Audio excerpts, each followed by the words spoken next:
오늘 설교 제목은 한마디로 한다면입니다. 이제 오늘의 교회 설교 시리즈 마지막 설교인데요. 프랑스의 한 철학자가 이런 질문을 했습니다. 하나님이 세상을 창조하실 때 공간은 무한하게 하셨지만 시간은 돌고 돌게 만드셨다고. 그러니까 우주에 끝이 없지 않습니까? 지금도 우주는 확장하고 있다고 하죠. 근데 시간은 참 신기합니다. 시간은 봄이 가면 여름이 오고, 여름이 가면 가을이 오고, 가을이 가면 겨울이 오고, 겨울이 가면 다시 봄이 옵니다. 시간은 돌게 만드셨어요. 아침이 지나면 밤이 오고, 밤이 지나면 다시 아침이 온다라는 것이죠. 시간을 공간과 같이 쭉 가게 만들 수도 있을 텐데 왜 이렇게 돌고 돌게 만드셨을까라는 질문을 한 철학자가 던졌습니다. 제가 이름을 잊어버렸는데 아무튼 그 사람이 질문이 너무 독특해가지고 기억하고 있는데, 그 사람이 이 질문에 한 답이 이겁니다. 하나님께서 시간을 돌고 돌게 만드신 이유는 언젠가 끝이 온다는 것을 기억하게 하시려고 했다는 것이에요. 여러분, 모든 것엔 끝이 있습니다. 모든 것엔 끝이 있습니다. 안 올 것 같은 2023년의 마지막이 벌써 왔습니다. 제 나이가 43살이에요. 안 올 것 같았는데 언젠가 반드시 끝이 옵니다. 우리 인생에도 끝이 옵니다. 언젠가 우리 신앙생활에도 끝이 올 겁니다. 그리고 그 끝에 일어날 일들을 히브리서에서는 이렇게 기록하고 있습니다. 9장 27절을 다 같이 읽어보겠습니다. 다 같이 읽습니다. 한 번 죽는 것은 사람에게 정하신 것이요 그 후에는 심판이 있으리니. 한 번 죽습니다. 한 번 끝난다는 것이죠. 근데 그 이후에는 심판이 있다라고 분명히 얘기하고 있습니다. 올해를 아무리 엉망을 살았다 한들 우리가 2024년을 잘 산다면은 올해 엉망으로 산 것이 어느 정도 보상이 될 것입니다. 하지만 인생에 한 번 끝이 왔을 때는 세컨 찬스가, 두 번째 기회가 오지 않습니다. 그때는 영락 없이 하나님의 심판대 앞에 우리 모두가 서게 된다는 것이에요. 이것을 이렇게 미리 말씀하신 이유가 무엇이겠습니까? 준비하라는 것입니다. 기말고사 날짜, 중간고사 날짜 미리 알려주신 이유는 준비하라는 것이에요. 마찬가지로 하나님께서 너희가 끝이 있다, 끝 이유는 심판이 있다 말씀하신 이유는요, 그 심판을 준비하라는 것입니다. 모두 알고 있는 인생의 진리 중 하나는 삶도 한정되어 있지만 인간도 유한한 존재이기 때문에 집중할 수 있는 게 그리 많지 않다라는 것이죠. 우리가 집중할 수 있는 건 하나 두 개밖에 되지 않습니다. 신앙생활도 마찬가지죠. 신앙생활이 뭐냐 했을 때 어떤 사람은 신앙생활은 기도하는 거야, 어떤 사람은 신앙생활은 예배하는 거야, 어떤 사람은 신앙생활은 전도하는 거야 말하지만 그것들은 표면일 뿐 본질은 아닙니다. 신앙생활의 본질이 뭐냐 했을 때 바로 오늘 본문에 나와요. 한 서기관이 예수님께 질문을 던집니다. 예수님, 하나님 말씀 중에 첫 번째로 중요한 게 무엇입니까? 바꿔 말하면 이거예요. 예수님, 하나님 말씀 중에 제일 중요한 게 뭡니까? 하나님 말씀 중에 절대로 놓쳐서는 안 되는 그것은 무엇입니까? 하나님 말씀 중에 하나님 말씀에 순종하는 것을 단 한마디로 한다면 그것은 무엇인가요? 이겁니다. 여러분, 내가 제대로 믿었는지 어떻게 알 수 있습니까? 예수께서 마태복음 7장 24절 이렇게 말씀하셨어요. 나더러 주여 주여 한 자가 다 천국 갈 것이 아니다라고. 내가 제대로 믿고 있다라는 그 징표가 무엇입니까? 그 기준이 바로 오늘 본문에 나와요. 예수님은 두 가지를 말씀하시는데 신앙생활의 본질은 첫 번째로 하나님을 사랑하는 것과 두 번째는 이웃을 사랑하는 것이라는 거예요. 그러니까 여러분 이렇게 보면 됩니다. 여러분 신앙생활 모태신앙인 분도 계시고 저처럼 대학교 때 예수 믿는 분도 계실 텐데 내가 신앙생활을 제대로 하고 있다면 나는 점점점 더 하나님 사랑하게 됩니다. 내가 신앙생활을 제대로 하고 있다면 내가 점점 더 내 이웃을 사랑하게 된다는 것이에요. 이게 신앙생활의 기준입니다. 하나님을 사랑하고 이웃을 사랑하는 자. 이게 되고 있다면 나는 지금 제대로 믿고 있구나라고. 이게 안 되고 있다면은 뭔가 껍데기만 남은 거죠. 어저께 한 유튜브를 보니까 이런 게 있더라고요. 지금 AI 목사님이 나오면 어떨까라는 것이죠. AI 목사님. 근데 AI 목사님이 나왔을 때 어떻게 될 것인가 예측해 보니까 AI 목사님은 바리새인과 똑같을 것이다라고 얘기하더라고요. 그러니까 AI가 이제 계속해서 우리의 신앙을 점검하는 게 지켰냐 지키지 않았냐, 지켰냐 지키지 않냐 이거잖아요. 근데 이게 바리새인이었거든요. 율법을 가지고 신앙생활을 다 측정하는 것. 너 11조 했어? 예배 20분 늦었네. 마이너스 20점. 예배 10분 빨리 왔어. 플러스 10점. 주일원금 했어? 청소했어? 봉사했어? 다 했어. 아니라는 거예요. 예수님 말씀하신 첫 번째 우리 신앙의 기준은 하나님을 사랑하고 이웃을 사랑하는 거예요. 여러분 작년 이맘때를 한번 생각해 보세요. 작년 이맘때와 지금의 나를 비교해 보니까 난 더 하나님을 사랑하는 자로 되어 있습니까? 나는 더, 여기서 이웃은 공동체원이거든요. 내 공동체원을 더 사랑하는 자로, 막 공동체원 보면은 뭐라도 하나 더 주고 싶고 그런 자로 변해 있으십니까? 그렇게 되었다면은 내가 복음 안에서 성령 안에서 신앙생활을 했다는 것이요. 그것이 아니라 1년 지났는데 하나님 사랑한 게 뭔지 모르겠다. 공동체는 뭐 그냥 주일 앞 한번 보고 말지. 이렇게 돼 있다라면은 뭔가 무너져 가고 있다는 것이죠. 그럼 여러분 하나님 사랑하는 게 뭡니까? 하나님 사랑하는 것을 이렇게 얘기하면 됩니다. 한번 따라해 보십시다. 하나님을 귀하게 여기는 것. 이게 하나님 사랑하는 거예요. 오늘 본문 13절 29절에 보니까 이렇게 얘기하십니다. 29절 읽어보겠습니다. 예수께서 대답하시되 첫째는 이것이니 이스라엘아 들으라 주 곧 우리 하나님은 유일한 주시라. 하나님을 유일한 주로 여기라는 거예요. 주라는 말은 주인이라는 뜻입니다. 영어로 보면 오너 써 있어요. 오너. 뭐 조선일보 오너, 삼성 오너, 마스터라는 것이죠. 예수님을 나의 소유자로 여기라는 거예요. 나를 소유하고 있는 사람. 여러분 사람은 누구든지 자신이 귀하게 여기는 것에 소유당합니다. 우리 집 앞에 보면요 애견 호텔이 있어요. 애견 호텔 가면요 거기에는 애견 유치원, 애견 장례식장, 애견 스파까지 있더라고요. 한번 얘기했을 거예요. 애견 스파. 걔들은 먹는 거 보면요 유기농만 먹어요. 유기농밖에 안 먹는다니까요. 제가 물어봤어요. 강아지 한 마리 키우는데 비용이 얼마 듭니까? 최소 50만 원 듭니다. 최소 50만 원. 그 사람이 그랬어요. 저는 개를 안 키워봐서 잘 모르겠습니다. 근데 돈만 들어갑니까? 시간도 많이 들어가죠. 강아지 키우면 2시간 이상 산책도 해줘야 되고 배변도 다 갈아줘야 되고 어떻게 보면은 반려견을 키우는데 자신의 삶이 지배당하는 거죠. 여러분 캣맘이라는 단어 아십니까? 캣맘? 길가에 있는 고양이들 밥 주시는 여자분들 지칭하는데 다음 슬라이드요. 저분이 한번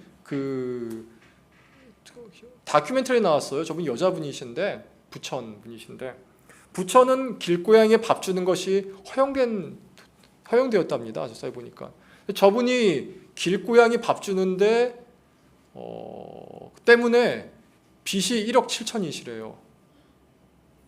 빚만 밥값만 거의 몇백만씩 나가는 거죠. 저분은 비판하려는 게 아닙니다. 그럴 수 있다 생각해요. 근데 저분이 저것에 보여주는 게 뭐죠? 저분의 삶은 지금 고양이가 지배하고 있다는 것이죠. 사람은 내가 제일 중요시 여기는 그것에 지배당해요.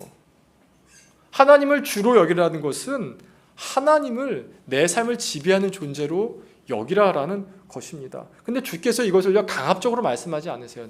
내가 널 지배하게 해. 안 하면 너 혼낼 거야. 이러지 않으세요. 대신에 어떻게 하셨죠? 내가 너를 사랑해가지고 너를 위하여 내가 내 자신을 버렸어.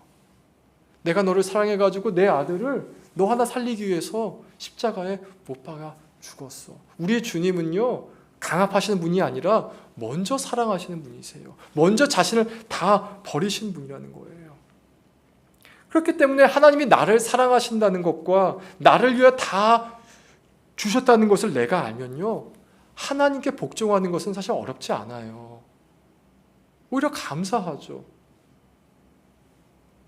우리가 이 땅에 살다 보면은 삶의 여러 영역에서 하나님께 복종할 것인지 아니면 내가 하고 싶은 대로 할 것인지 부딪히게 돼 있습니다. 제가 제일 많이 부딪힌 게 뭐냐면 제사였어요. 제사. 성경에 보면요, 죽은 사람을 향해 절을 하지 말라고 가르칩니다. 그게 하나님을 모욕하는 것이라고 말이죠.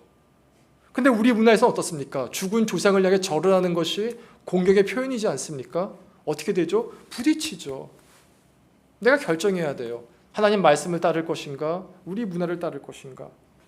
술도 마찬가지죠. 성인 문화와 술을 뗄 수가 없는데요. 여러분, 성경이 술에 대해 뭐라 말씀하는지 아십니까? 고린도전서 6장 10절 읽어보겠습니다. 다 같이 읽습니다. 도적이나 탐욕을 부리는 자나 술 취하는 자나 모욕하는 자나 속여 빼앗는 자들은 하나님 나라를 유업으로 받지 못하리라. 술 취하는 자는 하나님 나라를 유업을 받지 못한다라고 가르치고 있습니다. 아니, 술 좀 먹는다고 주님이 지옥 보내시는 건가요? 저는 모르겠어요. 하지만 분명한 건 이겁니다. 술 취하는 자는 하나님 나라를 유업을 받지 못합니다. 다음 슬라이드요. 여러분, 중동을 여행할 때 꼭 기억할 게 있는데 이스라엘 비자가 내 여권에 있으면요, 못 들어간 나라가 되게 많아요. 시리아, 이집트, 레바논, 이란, 이라크, 사우디아라비아, 오만 다 못 들어갑니다.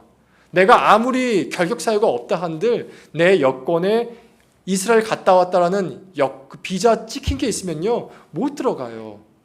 되게 사소한 거지만 이거 기억하지 못하면 아무 데도 못 들어간다는 것이죠. 왜냐하면 우리에겐 사소한데 저 나라들에는 굉장히 큰 것이기 때문에 그래요. 그럼 마찬가지입니다. 하나님을 믿는다고 말하지만 하나님을 사랑하는 마음이 없다면요, 삶의 여러 영역들에 대해서 하나님 말씀을 무시하게 될 거예요. 내가 하나님 말씀을 무시하는데 하나님 나라에 들어갈 방법은 없습니다. 여기 엄연한 현실이 하나 있습니다. 내가 하나님 안에서 진실로 신앙생활을 했다면은 하나님을 사랑하기 때문에 하나님 말씀을 굉장히 귀하게 받아들일 거예요. 저는 장난삼아서 이렇게 얘기할 때가 있습니다. 육회 먹지 말라고. 육회 먹지 말라고. 성경에 보면은 고기를 피채 먹지 말라 써 있다. 피채 먹지 말라. 목사님, 그런 거 가지고 뭘 이렇게 말씀하세요? 우리 문화에선 육회가 맛있죠. 하나님 보시기에는 하지 말라고 되어 있는 부분이에요. 저는 이게 크게 받아들여져요. 여러분이 하나님을 사랑하는 마음이 더 커지면요, 아무리 사소한 거라도 하나님 말씀이 결코 사소하지 않을 거예요. 저희 아내가 사탕을 별로 안 좋아합니다. 그래서 화이트데이 때 사탕을 주면은 늘 싫어했어요. 그래서 제가 뭘 주면 초콜릿을 줍니다. 시키는 걸 주는 것이죠. 근데 여러분, 만약에 제가 아내한테 사탕 먹으면 아내가 어떻게 대할 거예요? 더 싫어지겠죠. 이 사람이 왜 그러지? 내 말을 무시하나? 난 사탕이 싫은데. 하나님이 똑같다라는 것이에요. 그래서 하나님 말씀을 귀히 여겨야 됩니다. 그렇기 때문에 예수님은 바로 다음 구절에 이렇게 말씀하세요. 30절인데 내 마음을 다하고 목숨을 다하고 뜻을 다하고 힘을 다하여 주 너의 하나님을 사랑하라 하신 것이요. 하나님을 사랑할 때 어떻게 합니까? 마음을 다하고 목숨까지 다하라는 것이죠. 피상적이지 말라라는 거예요. 왜냐하면 내 신앙이 피상적이면은 반드시 흔들리는 순간이 옵니다. 다음 슬라이드요.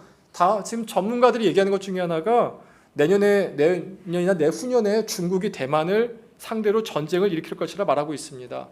2027년이 시진핑 임기 끝인데 그때까지 결론을 보려면은 2024년이나 2025년에 반드시 전쟁을 일으켜야 한다는 것이죠. 지금 우크라이나 러시아 전쟁이 하고 있지 않습니까? 지금 거의 2년째죠. 근데 아직도 안 끝나고 있어요. 지금 어떻게 되고 있죠? 푸틴의 정권이 막 흔들리고 있죠. 시진핑도 그럴 거라는 것이에요. 근데 이렇게 대만과 중국 사이에 전쟁의 기운이 올라가니까 다음 슬라이드요. 한 일본 TV에서 대만의 젊은이들 대상으로 조사를 했습니다. 만일 중국이 대만을 향해 전쟁하면 참전하실 것인가? 근데 절반 정도의, 저 통계에 따르면은 절반 정도의 대만 젊은이들이 이렇게 얘기했습니다. 도망갈 것이라고. 혹은 중국에 항복할 것이라고. 여러분, 이게 피상적인 것의 예입니다. 피상적이면요, 부딪히는 그 순간에 흔들려 버리게 돼요. 거꾸로 하마스가 이스라엘을 공격하자 지금 이스라엘은 어떻습니까? 젊은이뿐만 아니라 전역한 50대까지도 총을 잡고 전쟁터에 나가지 않았습니까? 피상적인 것과 진짜의 차이가 뭔지 아십니까? 행동의 유무예요. 하나님 사랑하다 똑같다라는 것이죠. 하나님 사랑한다는 이런 것입니다. 사실 모든 사랑이 그래요. 결국 모든 사람은 선택하게 만듭니다. 이것을 할 것인가, 이것을 하지 않을 것인가 라고 말이죠. 2023년이 끝나는 지금 하나님 말씀을 지키는 나의 마음은 어떤 상태입니까? 어떤 태도입니까? 점점 더 목숨을 걸고 지키고 있습니까? 아니면 점점 더 가벼워지고 있습니까? 점검해 보라는 것이에요. 두 번째로 볼 것은 이웃을 사랑하라는 것입니다. 31절을 한번 읽어보겠습니다. 둘째는 이것이니 내 이웃을 내 자신과 같이 사랑하라 하신 것이라. 이보다 더 큰 계명이 없느니라. 하나님을 사랑할 때는 이렇게 말씀하셨죠. 내 마음을 다해 사랑해라. 반면에 이웃을 사랑할 때 이렇게 얘기하십니다. 네 자신과 같이 사랑해라. 네 자신과 같이. 이런 뜻입니다. 가령 여기 있는 사람들 중에 누구도 다른 사람이 나에게 짜증내고 큰 소리를 말하기를 원하지 않을 것입니다. 그렇게 대하라는 것이에요. 내가 실수했을 때 다른 사람들이 그 실수를 가지고 나를 조롱하고 분노하기보다는 나를 격려해주고 나를 감싸주고 차분한 자세로 그 실수에 대해서 하나씩 말해주길 원하지 않습니까? 남들을 대할 때도 그렇게 대하라는 거예요. 살다 보면 이해되지 않고 감당할 수 없는 슬픔을 당할 때가 있습니다. 크나큰 상실감에 내가 처했을 때가 있다는 것이죠. 그럴 때는 이러이러한 조언보다 그저 맛있는 식사 한 끼, 따뜻한 차 한 잔이 더 위로가 될 때 있습니다. 그렇게 대하라는 것이에요. 그리고 어떤 특정한 상황에 있는 사람, 고아나 과부, 난민 같은 사람만 그렇게 대하는 것이 아니라 자, 옆을 한번 바라보십시다. 옆 사람을 이렇게 대하라는 거예요. 옆 사람을. 이 사람이 잘못했어요? 짜증내지 마시고 격려해 주세요. 이 사람이 뭔가 힘들어해요? 이 사람이 힘들 때 채워지는 방법 여러분 알지 않습니까? 자꾸 써먹어서 미안하지만 우리 아내는 맛있는 거 사주면 좋아합니다. 특별히 육류. 저는 힘들면은 혼자서 누워있는 걸 좋아합니다. 완전 다른 것이죠. 그것을 해주라는 거예요. 그 사람을 격려하고 싶을 때 어떡합니까? 저는 지난주에 절판된 책을 겨우겨우 구매했어요. 묵상에 섰는데 그게 그렇게 힘이 되더라고요. 전 책 보는 게 너무 즐거워요. 저는 책을 선물로 주는데 우리 교회 성도님들 책을 선물로 주니까 되게 싫어하시더라고요. 목사님 전 책보다 핸드크림이 좋아요. 오늘 우리 반주님 생신이신데 오늘 효정이 생일입니다. 책 선물로 줄까요? 아니면 핸드크림을 줄까요? 책. 아유, 여기 또 책을 원하시는 분이 있네. 감사합니다. 하여튼 원하는 걸 주라는 거예요. 그게 내 이웃을 내 몸과 같이 사랑하라는 것이죠. 여러분, 우리가 1년에 끊으려면 이것이 이 두 가지가 신앙생활을 점검하는 방법입니다. 하나님을 더 사랑하게 되었는가? 내 이웃을 더 사랑하게 되었는가? 여러분 어떻습니까? 그렇게 변해가고 있습니까? 아니면 더 지독해지고 있습니까? 더 거칠어지고 있지는 않습니까? 더 험악해지고 있지는 않습니까? 더 냉소적이 되지 않습니까? 만약에 내가 더 냉소적이 되고 있고 거칠어지고 있고 지독해지고 있고 내 입에서 나오는 말들이 온통 부정적인 말과 욕설이라면은 내가 아무리 교회에 다닌다 한들 내 마음은 지금 주님과 멀어져 있다는 것입니다. 여러분, 이것을 가능케 하는 방법은 딱 하나예요. 하나님 사랑 안에 나를 거하게 하세요. 내가 노력으로 주님을 귀하게 여길 수 없어요. 내 노력으로 옆 사람을 사랑할 수가 없어요. 내가 하나님 사랑 안에 거했을 때 내가 그 사랑을 깨달아 아는 만큼 나는 주님을 더 귀하게 여기게 될 것이고 내 이웃을 대할 때도 내 방법이 아니라 이 사람 방법으로 대하게 된다는 것이에요. 하나님 사랑 안에 거하는 우리 믿음의 선진들이 오랫동안 사용했던 방법 중에 하나가 뭐냐면요. 하나님 말씀을 암송하고 묵상하는 거예요. 제가 참 좋아하는 작가 중에 브래넌 매닝이라고 있습니다. 이 사람이 알코올 중독자였다가 회복된 사람인데 이 사람이 이런 말을 했어요. 한번 알코올 중독에 빠지고 나면은 다시 치료됐다 할지라도 술의 유혹이 끊어지는 게 아니라고 말이죠. 몇 번 얘기했을 겁니다. 제가 미국에 있을 때 마약 중독했다가 다시 갱생한 목사님이 계셨는데 아직도 그 말씀을 하세요. 난 지금도 마약이 너무 하고 싶다고. 지금도 마약이 너무 하고 싶다고. 근데 이 브래넌 매닝이 술의 유혹을 이겨낸 방법이 뭐냐? 이렇게 얘기합니다. 시편 23편 1절이었다. 그러니까 자기가 술의 유혹이 계속 오면요, 여호와 나의 목자시니 내게 부족함이 없으리로다. 여호와 나의 목자시니 내게 부족함이 없으리로다. 이거를 계속 암송하고 묵상했다는 거예요. 근데 어느 순간에 그러면 술의 유혹이 사라진다라는 것이죠. 이 브래넌 매닝의 와이프도 되게 재밌습니다. 이 와이프도 또 다른 중독이 있어요. 말하기 민망한 중독인데, 이 말하기 민망한 중독 가운데서도 이 브래넌 매닝의 부인이 그 중독을 이겨낸 방법이 뭐냐면은, 시편 9편 안에 이 구절 있죠. 세상에서의 첫날보다 주의 궁전에서 한 날이 더 낫습니다라는 시편 140몇 편인가 구절이 있는데, 그렇게 해서 암송했다라는 거예요. 암송하다 보니까 어느새 내 마음 가운데 유혹은 사라지고 하나님 말씀이, 하나님이 나와 함께 하심이 가득해지더라라는 것이죠. 지지난주에 성숙에 대한 설교를 하면서 이렇게 얘기했습니다. 우리를 양육하는 것은 하나님의 은혜라고 말이죠. 나를 은혜 안에 거하게 하세요. 세상의 것들 간에 거하게 하지 마시고 나를 은혜 안에 거하게 하세요. 하나님을 사랑한다는 것은 지키는 게 아니에요. 지키는 건 율법이죠. 우리는 그 안에 그저 거하였을 때 지켜지게 되는 것이에요. 여러분, 제가 매주마다 묵상지를 드리는데 이거 안 했다고 지옥 가는 거 절대로 아닙니다. 그냥 이 묵상지는 여러분이 하나님 사랑 안에 거하게 하는 정말 좋은 도구가 될 거예요. 제가 그 증인이에요. 말씀을 맺습니다. 여러분, 주님 말씀이 더 귀하게 여겨지고 있습니까?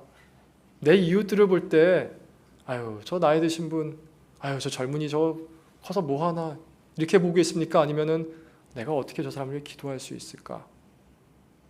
내가 어떻게 저 사람을 위해 주님 마음을 전달해 줄 수 있을까?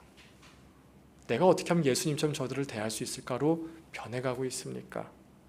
만약 그렇게 조금이라도 변해가고 있다면 여기 예수님 확인증이 있습니다. 땅.